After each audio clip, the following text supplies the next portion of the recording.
Captain হিসেবে দল জিতেছে, অবশ্যই স্যাটিসফাইং। আমার মনে হয় ক্রেডিটটা পুরো প্লেয়ার টিমের।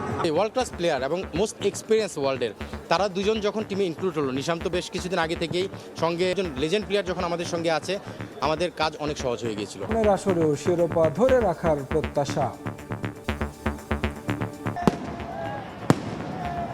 বাংলাদেশ ক্রিকেট দিনে দিনে আগে যাবে। ভাই দ্বিতীয়বারের মতো কাপ পাইছে, খুব খুশি। রঞ্জিত তামিম ভাই মানে ভাষায় প্রকাশ করার মতো না। তানজিদ তামিম একলা খেলার ব্যবধান স্যার, বিনন্দার বোলিং তো বলা নাই। নেক্সট গত ম্যাচে 4 উইকেট আর আজকেরটাও তাই সেম।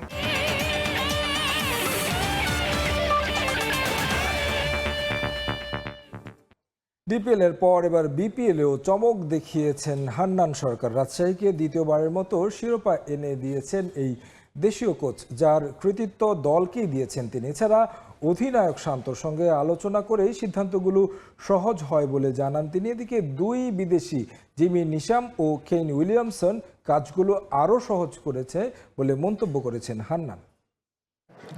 ছিলেন নির্বাচক, সেখান থেকে কোচিং এর দায়িত্ব এবং বিপিএল এর পর বিপিএল এর শিরোপা। বলছিলাম 12তম আসরের চ্যাম্পিয়ন কোচ হান্নান সরকারের সাথে। হান্নান ভাই, এই শিরোপাটা কতটা স্পেশাল আপনার জন্য? আমার কেরিয়ারের জন্য অনেক বড় একটা স্পেশাল ডে, কারণ আপনারা জানেন, আপনি একটু আগে মেনশন করলেন, ডিফারেন্ট একটা প্রফেশন থেকে আবার সেক্টর চেঞ্জ করেছি, সিলেক্টর থেকে কোচিং এসেছি। সামনে কোচিংয়ে যে সাকসেস পাওয়ার জন্য যে ইন্সপায়ারেশন, সেটা নিশ্চিতভাবে আজকের এই ডিপিএল এবং বিপিএল চ্যাম্পিয়নশিপ আমাকে এগিয়ে দিয়ে যাবে। প্লেয়ারদের মানে জেলিং তৈরি করা, রিপন মন্ডলের মতো প্লেয়ারকে টিমের বাইরে রাখা, এই প্রতিটা বিষয় ক্যাপ্টেন এবং কোচ আমরা একসঙ্গে মিলে ডিসিশন নিয়েছি। সো আমার মনে হয় যে শান্তর সঙ্গে আমার ক্যাপ্টেন্সির এবং কোচিংয়ের যে আন্ডারস্ট্যান্ডিংটা, সেটা ডিপিএল নিশ্চিতভাবেই বিপিএলও সেটা প্রমাণ করলো। জিমি নিশাম এবং কেন উইলিয়ামসন দুইজন অভিজ্ঞ ক্রিকেটার আপনাদের দলে ছিল। তাদের যেই আশাটা এবং তাদের দলের প্রতি যে ভূমিকাটা আসলে সর্বোপরি কেমন দেখছেন? না, নিশ্চিতভাবে ওয়ার্ল্ড ক্লাস প্লেয়ার এবং মোস্ট এক্সপিরিয়েন্স ওয়ার্ল্ডের। সর্বোপরি রাজশাহীবাসীর উদ্দেশ্যে কিছু বলবেন কিনা? রাজশাহীবাসীর উদ্দেশ্যে আমার মনে হয় যে রাজশাহীবাসী 2020-এ আমি টিম ম্যানেজার ছিলাম, রাজশাহী রয়্যালস যখন চ্যাম্পিয়ন হয়েছিল, আবার তাদের সঙ্গে কাজ করার সুযোগ পেয়েছি 4 বছর পরে, এবং সেই কাজ করার সুযোগ আবার তাদের চ্যাম্পিয়নশিপ দিয়ে শুরু করতে পেরেছি এবং তাদেরকে উপহার দিতে পেরেছি। নিশ্চিতভাবেই রাজশাহী মানুষের প্রতিটা মানুষের যে সাপোর্ট এবং দোয়া ছিল, তাদের জন্য আমি আলাদাভাবে স্পেশাল থ্যাঙ্ক দিচ্ছি এবং জানাতে চাই আমরা খুব শীঘ্রই আসছি আপনাদের সঙ্গে দেখা করতে। ধন্যবাদ হান্নান ভাই। কথা বলছিলাম বিপিএল এর 12তম আসরের চ্যাম্পিয়ন কোচ হান্নান সরকারের সঙ্গে। জেনেছি তার জয়ের রহস্যটা কি। মিরপুর শেরে বাংলা ক্রিকেট স্টেডিয়াম থেকে তামিম হোসেন, সময় সংবাদ, ঢাকা। ফাইনালের একাদশীর সুযোগ না পেলেও এবারের বিপিএল এর চ্যাম্পিয়ন হওয়ায় কোনো আক্ষেপ নেই রাজশাহী পেস সেন্সেশন রিপন মণ্ডলের। দলের কম্বিনেশনের জন্য যে কোনো সিদ্ধান্তকে শ্রদ্ধা করেন তিনি। পরবর্তী বিপিএলেও রাজশাহীর হয়ে খেলতে চান এই পেসার। বিপিএল এর পুরো আসরই ছিলেন দুর্দান্ত, তবে ফাইনালটা খেলা হয়নি। রিপন মণ্ডল ইমার্জিং এশিয়া কাপের পরেই নিজেকে মেলে ধরছেন বিভিন্ন জায়গায় এবং দুর্দান্তভাবে। সেই রিপন মণ্ডলের সঙ্গে কথা বলবো আমরা। রিপন ভাই, ফাইনাল ম্যাচটা খেলা হয়নি, কিন্তু দল শেষ পর্যন্ত জিতেছে, আসলে কতটা ভালো লাগা কাজ করছে? না, আলহামদুলিল্লাহ খুবই ভালো লাগতেছে। অ্যাজ এ টিম হিসেবে যেভাবে আমরা খেলছি, আসলে আমরা এটা ডিজার্ভ করি। সো আলহামদুলিল্লাহ ফাইনালে আমরা আমাদের মোমেন্টামটা কাজে লাগাতে পারছি, এই জন্য আমরা চ্যাম্পিয়ন হতে পারছি। সর্বোপরি আলহামদুলিল্লাহ। ফাইনালটা খেলতে পারেনি, আক্ষেপ কি একটু আছে কিনা? না ভাই, আক্ষেপের কিছু নাই। অ্যাজ এ প্লেয়ার হিসেবে যে কোনো সময় যে কোনো ডিসিশন মেনে নিতে হবে। সো টিম কম্বিনেশনে হয় নাই, সো ওইটা নিয়ে আমি বলি না। আমরা দেখেছি যে রাজশাহীর যে ফ্র্যাঞ্চাইজি, এই ফ্র্যাঞ্চাইজির সাথে আপনারা ম্যাচ জয়ের পর যেভাবে সেলিব্রেশন করেছেন, সর্বোপরি ফ্র্যাঞ্চাইজিটার কেমন ছিল এবং আপনাদের ম্যানেজমেন্ট প্লাস আপনাদের যে সুযোগ সুবিধাটা প্রয়োজন ছিল সেগুলো কেমন পেয়েছেন?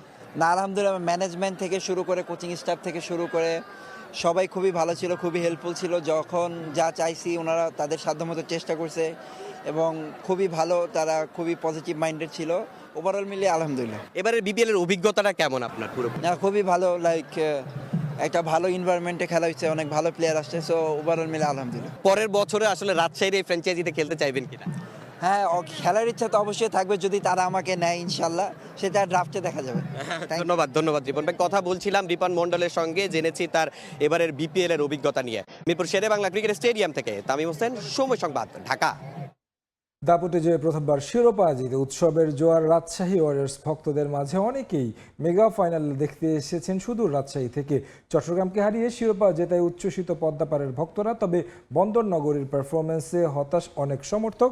চট্টলার দলটি ভালো খেললে এতটা একপেশে ম্যাচ হতো না। রাজশাহী থেকে আসি কালকে রাত্রে, আজকে সকালে তো সারাদিন মনে করেন যে ঘুরছি স্টেডিয়ামের মনে করছি সার্থক মুশফিক ভাই তৃতীয়বারের মতো কাপ পাইছে, খুব খুশি। রঞ্জিত তামিম ভাই মানে ভাষায় প্রকাশ করার মতো না, তার কান্ডেড। রাজশাহী তো বরাবরই ভালো খেলছে। মুশফিকের হ্যাটট্রিক শিরোপা মুশফিক আমাদের হচ্ছে কেনি উইলিয়ামসন বরাবরই ভালো খেললো। তানজিদ তামিম একলাই খেলার ব্যবধান স্যার, বিনন্ডার বোলিং তো বলা নাই। নেক্সট গত ম্যাচে 4 উইকেট আর আজকেরটাও তাই সেম, মানে ওনার বোলিং সম্পর্কে বলা নাই। সুপার বোলিং অসাধারণ। সেই ক্ষেত্রে আমরা চাই ওয়ার্ল্ড কাপটা হোক এবং বাংলাদেশকে শ্রীলঙ্কা হোক বা পাকিস্তানে হোক আমাদেরকে হোস্ট করা হোক। বিসিবির টিমটা ওইভাবে জমাইতে পারে নাই। রাজশাহী যথেষ্ট ভালো খেলছে।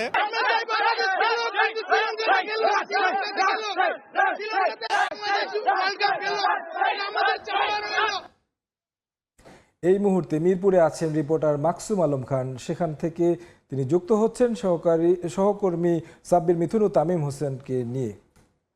মাকসুম, গেল কয়েকটা দিন দেশের ক্রিকেট আঙ্গনে ক্রিকেট সমর্থকদের মাঝে এক ধরনের অস্থিরতা কাজ করছিল। বিপিএল এর ফাইনালে এসে হয়তোবা কিছুটা হলেও তাদের সেই যে পাড় ক্রিকেট ভক্ত যারা, তাদের মধ্যেকার সেই অস্থিরতা একটু হলেও কেটেছে। শেষ পর্যন্ত বিপিএল এর ফাইনালটা শেষ হলো এবং বেশ জাঁকজমকপূর্ণভাবেই বিপিএল এর শেষটা হলো।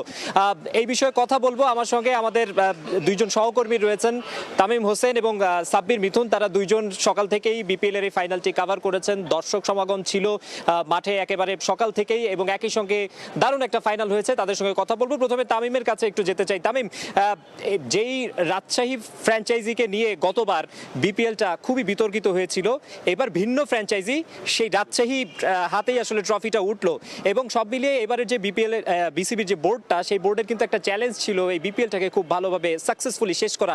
সব মিলিয়ে আপনার কাছে কি মনে হয় ফাইনাল এবং ওভারঅল যে আয়োজনটা কেমন ছিল? আপনি নিশ্চয়ই জানেন যে বিপিএল শুরু হওয়ার মাত্র কয়েকটা দিনই আসলে এই বোর্ডটা এসেছে। এরপর নতুন করে নতুন দল আনা, তারপর হচ্ছে আপনার ইন্টিগ্রিটি ইউনিট 9 জন ক্রিকেটারকে বাইরে রাখা, তারপর কিন্তু মাঝপথে আপনারও শঙ্কা জেগেছিল যে হয়তোবা বিপিএলটা বন্ধ হয়ে যেতে পারে একজন ক্রিকেটারদের যখন একটা আন্দোলন ছিল। তো সেই জায়গা থেকে এবং ট্রফিটা পর্যন্ত আসছিল না, সেই জায়গা থেকে শেষের দিকে এসে বিসিবি যেভাবে জিনিসটাকে গুছিয়ে নিয়েছে, গভর্নিং কমিটি যেভাবে গুছিয়ে নিয়েছে, সর্বোপরি বলতে গেলে যে একেবারে মন্দের ভালো যদি বলি সেটাও বলতে পারি। এবং এছাড়া এর বাইরেও যদি বলি যে আসলে আসরটা যতটা চেষ্টা হয়েছে যে ভালো করার, ওই জায়গা থেকে অনেকটা ভালো করেছে এবং পরবর্তীতে হয়তোবা তারা যদি সময় পায় হয়তো আরেকটু ভালো করতে পারবে। জি, সাব্বির মিথুন, আপনার কাছে যেতে চাই। সেটা হলো যে বিশেষ করে যারা ন্যাশনাল টিমের প্লেয়ার আছেন, দেশি ক্রিকেটার যারা ছিলেন, খুব বেশি মানে অনেক বড় বড় নামের বিদেশি ক্রিকেটারদের আসলে আমরা দেখিনি। শেষ দিকে এসে কেইন উইলিয়ামসন, জিমি নিশাম, তারা বিপিএলকে রাঙিয়েছেন। কিন্তু তা বাদে যদি দেশীয় ক্রিকেটারদের কথা বলি, অনেকেই খুব ভালো পারফর্ম করেছেন। আপনার দৃষ্টিতে বিশেষ করে ন্যাশনাল টিমে যারা আছেন, টি-20 ওয়ার্ল্ড কাপের স্কোয়াডে যারা ছিলেন, সব মিলিয়ে পারফরমেন্স কেমন লেগেছে? আমি শুধু ন্যাশনাল টিমের কথা বলবো না মাকসুম, আপনি যদি দেখেন এই টুর্নামেন্টের সব থেকে বড় পিক সম্ভবত আমি বলতে চাই রিপন মন্ডলকে কিংবা সাকলাইনকে। তাদেরকে আসলে রাজশাহীর কোচিং স্টাফ এমন দারুণভাবে ইউটিলাইজ করেছে, যার ফলাফলটা কিন্তু রাজশাহী পেয়েছে। এবং আমি আরও একটা ইন্টারেস্টিং স্ট্যাট যেটা দিতে চাই, আপনি টপ 4 রান স্কোয়ারের মধ্যে যদি দেখেন, তাদের মাঝে পার্থক্য মাত্র 40 রানের এবং 4 জনই বাংলাদেশি, যদিও বা বিদেশিরা পুরো টুর্নামেন্ট খেলেনি। এবং বোলিং ডিপার্টমেন্টে তাসকিনের যে রেকর্ডটা গতবার গড়া হয়েছিল, সেই রেকর্ডটা কিন্তু একটা সিজনও টিকলো না। শরীফুল ইসলাম, যিনি আসলে ইনজুরির কারণে কিছুটা অফ ফর্মে ছিলেন, তার দারুণ একটা টুর্নামেন্ট কাটালেন। মানে আজকে কিন্তু তার শেষ উইকেটটার মাধ্যমে কিন্তু একটা নতুন রেকর্ডও গড়লেন এবং তার বোলিং ইকোনমি 6-এরও নিচে, অর্থাৎ সেই পুরনো শরীফুলকে কিন্তু আমরা পেয়েছি। তার পাশাপাশি রিপন মন্ডল এবং সাকলাইন সব মিলিয়ে আমি বলবো যে বিশ্বকাপটা না খেলতে পারলেও এই বিপিএল এর মাধ্যমে আমরা বেশ কিছু ক্রিকেটার পেলাম যারা কিনা এই শর্টার ফরম্যাটে বাংলাদেশকে প্রতিনিধিত্ব করতে পারে। বিপিএল এর ফাইনালটা কি ফাইনালের মতো হয়েছে কিনা, মানে আরো একটু আশা করেছেন কিনা যে প্রতিদ্বন্দ্বিতাপূর্ণ হবে, আরো বেশি কন্টেস্ট হবে? অবশ্যই তো আশা করেছিলাম। অ্যাজ আ জার্নালিস্ট আমরা সবসময় আশা করি যে একটা ভালো কম্পিটিটিভ ম্যাচ হোক, কিন্তু একটা অনসাইডেড ক্লাশ আমরা দেখলাম। হয়তো চট্টগ্রাম একটু বেটার খেলতে পারতো, কিন্তু রাজশাহী আসলে যেভাবে বোলিং ইউনিটটা সাজিয়েছে, যেভাবে পরিকল্পনা করেছে, তাতে আসলে কৃতিত্বটা রাজশাহীকে দিতে হবে। নিশ্চয়ই। তামিম, আপনার কাছে আবার একটু আসতে চাই। রাজশাহীর কথা বলছিলেন, আমরা রাজশাহীর টিম বাসটা দেখতে পাচ্ছি এই যে ক্রিকেট বোর্ডের সামনে অপেক্ষা করছে। কিছুক্ষণ পরে সব প্লেয়ারকে নিয়ে তারা কিন্তু টিম হোটেলে ফিরে যাবে, সেখানেও সেলিব্রেট হবে। আসলে সেলিব্রেট করার মতনই। তারা যখন টিমটা গড়েছিল, শুরুতেই আমরা যখন ইন্টারভিউ করেছিলাম ফ্র্যাঞ্চাইজির কিংবা ক্রিকেটারদের, তারা বলছিলেন বারবার যে আমরা ট্রফিটা নিয়েই ফিরতে চাই। সব মিলিয়ে রাজশাহী টিমটার এনভায়রনমেন্টটা কেমন দেখেছেন এবং ক্রিকেট বোর্ডের যারা কর্মকর্তাদের সঙ্গে কথা বলেছেন, ওভারঅল রাজশাহী টিমই শুধু না, অন্যান্য টিম মিলিয়ে তারা যে আয়োজনটা করলেন, মানে সব মিলে তারা সন্তুষ্ট কিনা? আমি দুটো প্রশ্ন রেখেছি, দুটো একটু একটু করে। আচ্ছা, প্রথমে আমি রাজশাহীর কথাটাই বলি। আপনি যদি দেখেন আসরের শুরু থেকেই রাজশাহী যে বার্তাটা দিয়ে আসছিল যে আসলে তারা একটা ব্যালেন্স টিম করতে চেয়েছিল এবং তারা কিন্তু সেটা করেছে।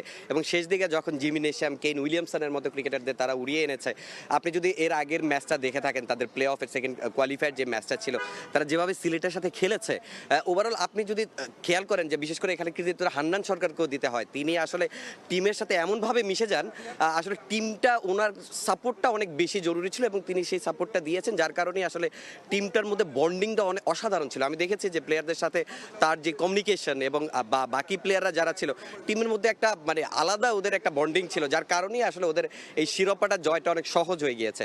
আরেকটা বিষয় যেটা আপনি প্রশ্ন করেছেন যে আসলে বিসিবির যে আয়োজনটা ছিল সর্বোপরি অনেক অনিশ্চয়তা ছিল, অনেক শঙ্কার জায়গা ছিল এবং আমরা কয়েকজন পরিচালকদের কথা বলেছি। যখন আপনার প্লেয়াররা ক্রিকেট ম্যাচটা বয়কট করলো, এরপরে দেখেছি যে ইফতেখার রহমান মিঠু, যিনি সদস্য সচিব আছেন, ওনার মুখ পুরা, আপনি হোটেলে দেখেছেন নিশ্চয়ই ছবিগুলো, যে আসলে আজকে তারা কি বলছিলেন?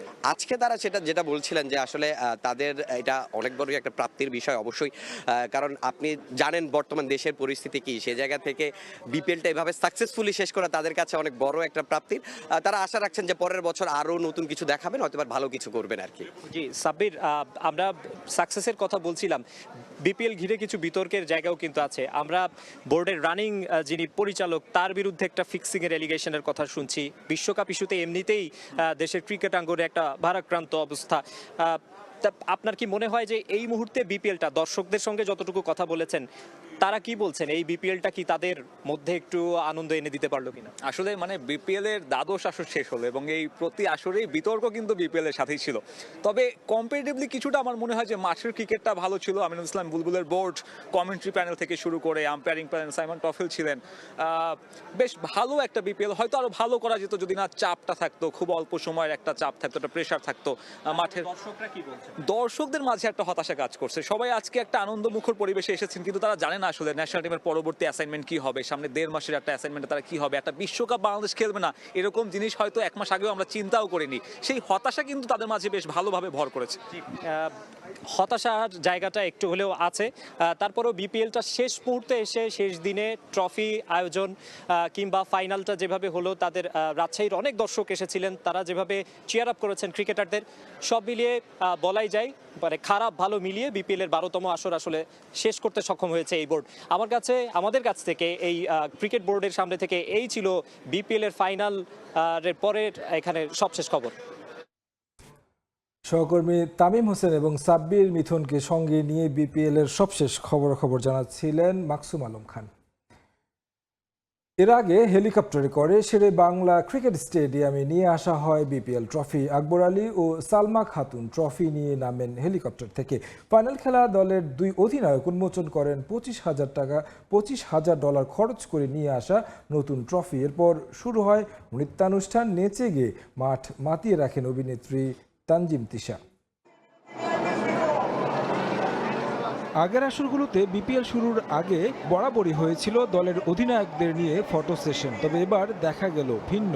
গোটা আসর জুড়ে দেখা যায়নি ট্রফি। আগের ট্রফি বদলে নতুন করে ট্রফি বানিয়ে আনে বিসিবি, যে কারণে লম্বা অপেক্ষা ট্রফি দেখার।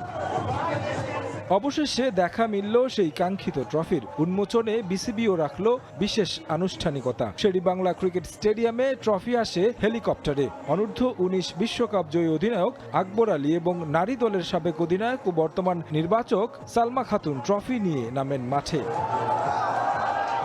এরপর অপেক্ষা সেই ট্রফি দেখার। ফাইনাল খেলা 2 অধিনায়ক নাজমুল হোসেন শান্ত এবং শেখ মেহেদি আসেন ট্রফি উন্মোচনে। লাল কাপড় সরিয়ে প্রথমবার সবার সামনে আসে বিপিএল ট্রফি, যা নিয়ে আসা হয়েছে সংযুক্ত আরব আমিরাত থেকে। পেছনে খরচ $25,000। টুর্নামেন্ট শুরুর আগে কনসার্ট আয়োজনের কথা থাকলেও নিরাপত্তাজনিত কারণে ঢাকায় সেটা করতে পারেনি বিসিবি। ফাইনালের আগে তাই স্বল্প পরিসরে আয়োজন রাখল বোর্ড। যেখানে ছিল নৃত্যানুষ্ঠান। বাংলাদেশের জনপ্রিয় অভিনয় শিল্পী তানজিম তিশা মাঠ মাতান শেরেবাংলায় তখন দর্শকপূর্ণ। ফাইনাল খেলা দুই দলের জার্সি গায়ে সহশিল্পীদের নিয়ে নাচে মাতিয়ে রাখেন তিনি। শারীরিক অসুস্থতা থাকলেও এমন আয়োজন মিস করতে চাননি এই শিল্পী, জানিয়েছেন নিজেই। বিপিএলের ওপেনিং এ আমি যে অডিয়েন্স পাই সিলেটে, দ্যাট ওয়াজ অ্যামেজিং। তোগুলো মানুষের ভালোবাসা, এরকম চিৎকার, এরকম এক্সাইটমেন্ট তো আসলে মিথ্যা হতে পারে না। সো আমার কাছে খুব ভালো লাগে। ইভেন আজকেও আমি অনেক সিক, আমার হাতে ফ্র্যাকচার প্লাস অনেক জ্বর ছিল, বাট আমি চাইনি কোনোভাবে আমি আসলে বিপিএল এর শো মিস করি। টুর্নামেন্ট নিয়ে নানা সমালোচনা থাকলেও শেষ দিকে এসে কিছুটা চমক দিয়েছে বিসিবি। মাঠের ক্রিকেটেও এবার দেখা গেছে দারুণ প্রতিযোগিতা, যার শেষটা হয়েছে রাজশাহী ওয়ারিয়র্সের শিরোপা উৎসব দিয়ে। প্রথমবার এসেই বাজিমাত করল নাজমুল শান্তর দল। তারেক হাসান শিমুল, সময় সংবাদ, ঢাকা। টি-20 বিশ্বকাপে অংশ নিতে আবারও আইসিসির কাছে ভেন্যু পরিবর্তনের জন্য চিঠি দিয়েছে বিসিবি।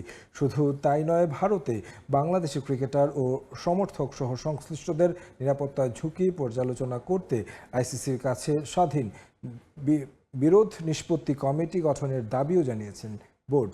এমন খবর প্রকাশ করেছে ভারতীয় গণমাধ্যম টাইমস অফ ইন্ডিয়া। বাংলাদেশের ভেন্যু পরিবর্তনের দাবির বিষয়টি আবারও বিবেচনা করে দেখবে আইসিসির স্বাধীন বিরোধ নিষ্পত্তি কমিটি। আশা বিসিবির আইসিসির কোনো বিষয় নিয়ে বিতর্ক উঠলে স্বাধীন আইনজীবীদের নিয়ে গঠিত এই কমিটি সেটার সমাধান করে থাকে। নিরাপত্তা ঝুঁকিতে ভারতে বিশ্বকাপ না খেলার সিদ্ধান্তে অনড় বাংলাদেশ। কয়েক দফা সভা ও মেইল চালাচালির পর গত বুধবার বাংলাদেশের ভেন্যু পরিবর্তনের অনুরোধ নাকচ করে দেয় আইসিসি। বিশ্বকাপ খেলতে হলে যেতে হবে ভারতেই, সাফ জানিয়ে দেয় বিশ্ব ক্রিকেটের নিয়ন্ত্রক সংস্থা। সিদ্ধান্ত নেয়ার জন্য বাংলাদেশকে বেঁধে দেওয়া হয় 24 ঘন্টা সময়। এরপরই রাজধানীর একটি হোটেলে ক্রিকেটারদের সঙ্গে সভায় বসেন বোর্ড ও উপদেষ্টা। এই সভার পরই ভারতে টি-20 বিশ্বকাপ বর্জনের ঘোষণা দেয় বিসিবি। আইসিসির দেয়া 24 ঘন্টা আলটিমেটামের জবাব ভয় নয়, সাহসের সঙ্গেই দেয় বাংলাদেশ। তবে সভা শেষে বিসিবি সভাপতি আমিনুল ইসলাম বুলবুল জানিয়েছিলেন, ভারতে বিশ্বকাপ খেলতে না যাওয়ার সিদ্ধান্ত নিল বিকল্প ভেন্যু শ্রীলঙ্কায় ম্যাচ হলে বিশ্বকাপে খেলতে যাবে টাইগাররা। সিদ্ধান্ত পুনর্বিবেচনার জন্য আইসিসিকে চিঠি দেওয়ারও কথা জানিয়েছিলেন তিনি।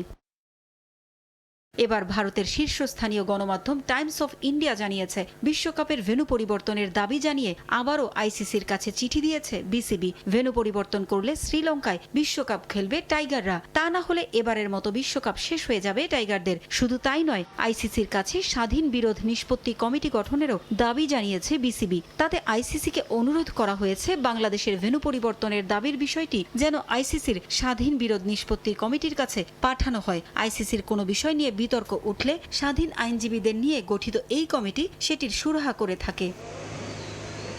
এ চিঠির খবরে বিশ্বকাপে অংশ নেয়ার বিষয়ে নিভে যাওয়া আলো আবারও জ্বলে উঠেছে সমর্থকদের হৃদয়ে। পারভিন আক্তার, সময় সংবাদ। টি-20 বিশ্বকাপে অংশ না নিলে আর্থিক ক্ষতির পাশাপাশি দীর্ঘমেয়াদী ক্ষতির মুখে পড়তে হবে বাংলাদেশকে।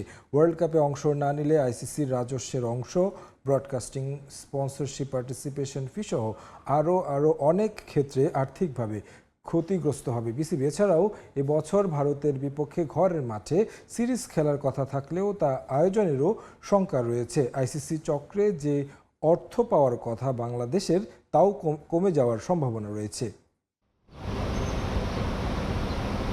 টি-20 বিশ্বকাপে বাংলাদেশের খেলা না খেলার জল গড়িয়েছে বহুদূর। দফায় দফায় মেইল চালাচালি করেও নিজেদের দাবি আদায়ে ব্যর্থ বিসিবি। আইসিসির সিদ্ধান্তে তারা অনড় থাকায় পরিবর্তন হলো না টাইগারদের বিশ্বকাপ ভেন্যু। আর ভারতের অহমের কাছে মাথা না নোয়ানোয় দর্শকরা সাধুবাদ জানালেও সবার মনে একটাই প্রশ্ন ঘুরপাক খাচ্ছে, বিশ্বকাপে না খেললে কি কি ক্ষতির সম্মুখীন হবে বাংলাদেশ? বিশ্বকাপে বাংলাদেশ অংশগ্রহণ না করলে বিশাল অঙ্কের আর্থিক ক্ষতির মুখে পড়বে টাইগাররা। পার্টিসিপেশন মানি, আইসিসির আয়ের লভ্যাংশ, টিকিট বিক্রি, সম্প্রচার সত্ত্ব, বিজ্ঞাপন, স্পন্সরশিপ সহ বিভিন্ন খাত থেকে আয় করে থাকে বিসিবি। তবে এবার বিশ্বকাপে অংশ না নিলে এইসব খাত থেকে আয় করা থেকে বঞ্চিত হবে বোর্ড। তবে টাকার অঙ্কটা কেমন হবে তাই এবার জেনে আসা যাক। আর্থিকভাবে চরম ক্ষতিগ্রস্ত হতে যাচ্ছে বিসিবি। প্রতি বছর বিসিবির আয়ের 55 থেকে 60% আসে আইসিসি থেকে। ওয়ার্ল্ড কাপে অংশ নিলে আইসিসির বার্ষিক রাজস্বের ভাগ মোট আয়ের 4.46% আয়ের সুযোগ থাকত বিসিবির। প্রায় $2.70 কোটি অর্থাৎ বাংলাদেশি মুদ্রায় প্রায় 330 কোটি 21 লাখ টাকা আয়ের সুযোগ হারাবে বাংলাদেশ।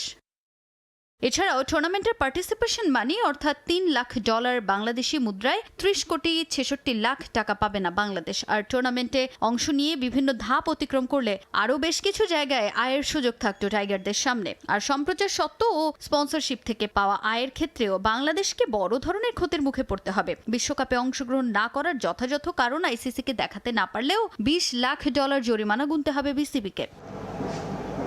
শুধু আর্থিক ক্ষতিই হবে না, বাংলাদেশের ক্রিকেটেও লোকসানের পরিমাণও হবে অপূরণীয়। চলতি বছর সেপ্টেম্বরে ঘরের মাঠে ভারতের বিপক্ষে 3টি করে ওয়ানডে ও টি20 ম্যাচ খেলার কথা ছিল টাইগারদের। সাম্প্রতিক বৈরিতার কারণে ভারত না এলে ব্রডকাস্ট ও স্পন্সরশিপ থেকে আয় করা হবে না বাংলাদেশের। আইসিসির বর্তমান রাজস্ব বন্টন নীতি অনুযায়ী 2024 থেকে 27 চক্রে প্রতি বছর 327 কোটি টাকা করে পাওয়ার কথা রয়েছে বিসিবির। 2028 সাল থেকে পরবর্তী 3 বছরের জন্য রাজস্ব বন্টন নীতিতে বাংলাদেশের জন্য বরাদ্দ কমিয়ে দিতে পারে আইসিসি। রোশানলের মুখে আইসিসির বিভিন্ন কমিটি থেকে বাংলাদেশ ক্রিকেটের প্রতিনিধিদেরও বাদ দেয়া হতে পারে। আর আগামী টি20 বিশ্বকাপে বাংলাদেশ সরাসরি খেলার সুযোগ হারালে বাছাই পর্ব খেলেই নিশ্চিত করতে হবে মূল পর্বের টিকিট।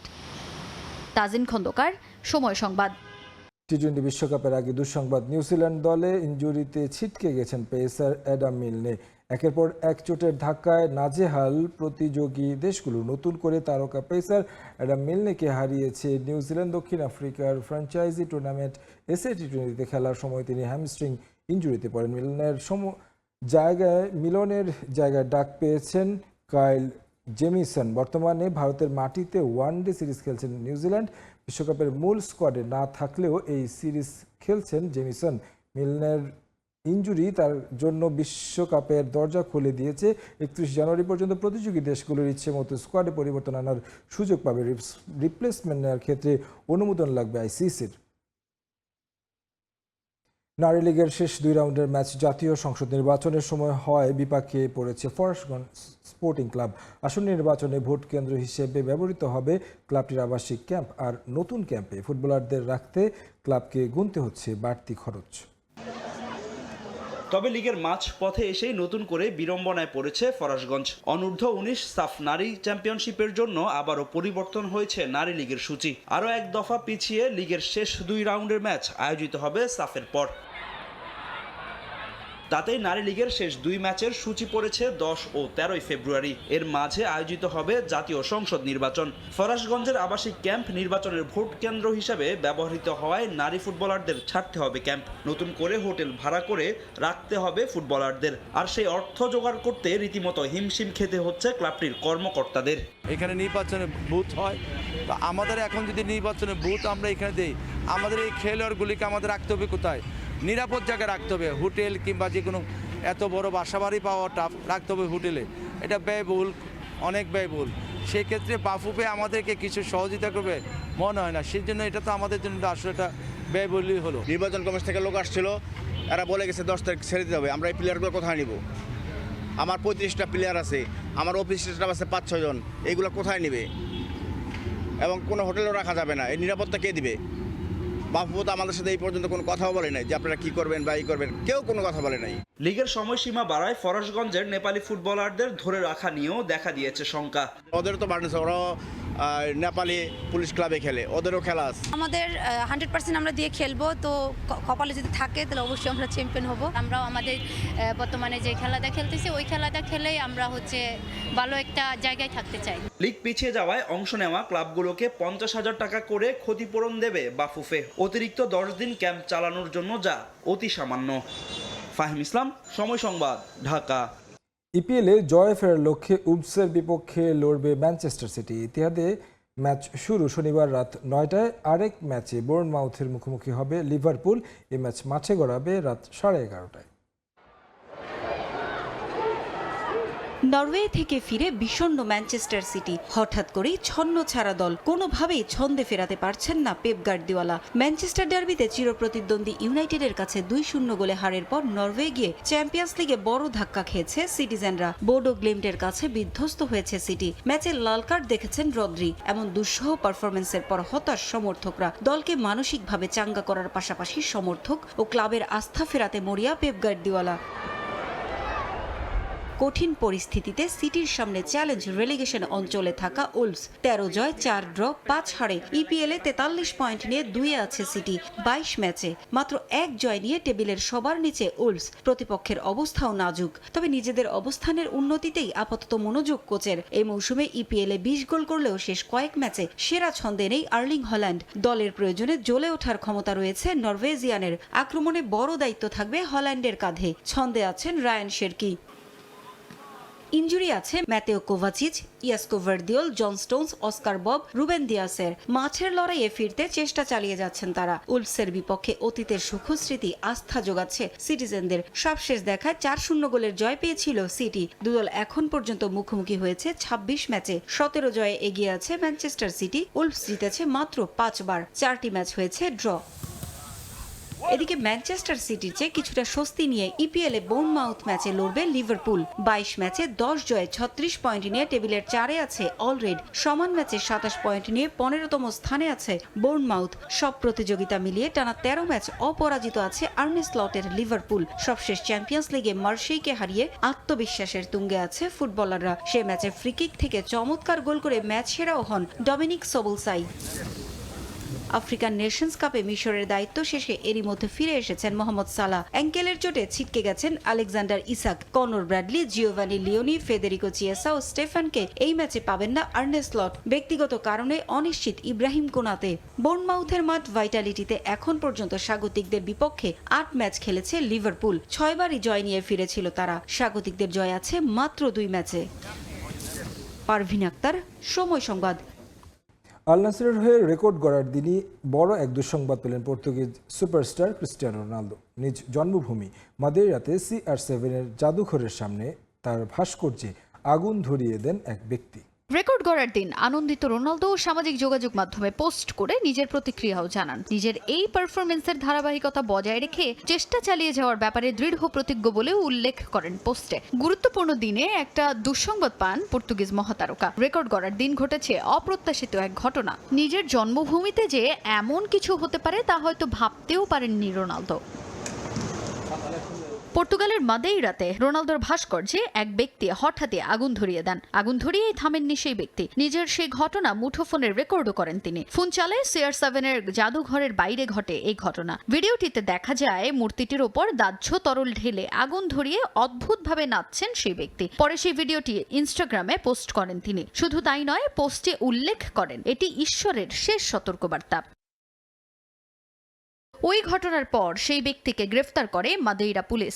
তবে ঠিক কী কারণে এ ধরনের ঘটনা ঘটিয়েছেন সেই ব্যক্তি তা এখনও নিশ্চিত করেনি আইন শৃঙ্খলা বাহিনীর সদস্যরা। পর্তুগালের পাবলিক সিকিউরিটি পুলিশ সামাজিক যোগাযোগ মাধ্যমে পোস্ট করে ওই ব্যক্তিকে গ্রেফতারের খবরটি নিশ্চিত করেছে। এমন ঘটনার পেছনের কারণ শনাক্তে তদন্ত চালিয়ে যাচ্ছে পুলিশ। এখনও তার পরিচয় শনাক্ত করা না গেলেও মাদেইরার নেলিও মেন্দোনকা হাসপাতালের মনোরোগ বিভাগে তাকে ভর্তি করা হয় বলে জানায় স্থানীয় গণমাধ্যমগুলো। তাজিন খন্দকার, সময় সংবাদ।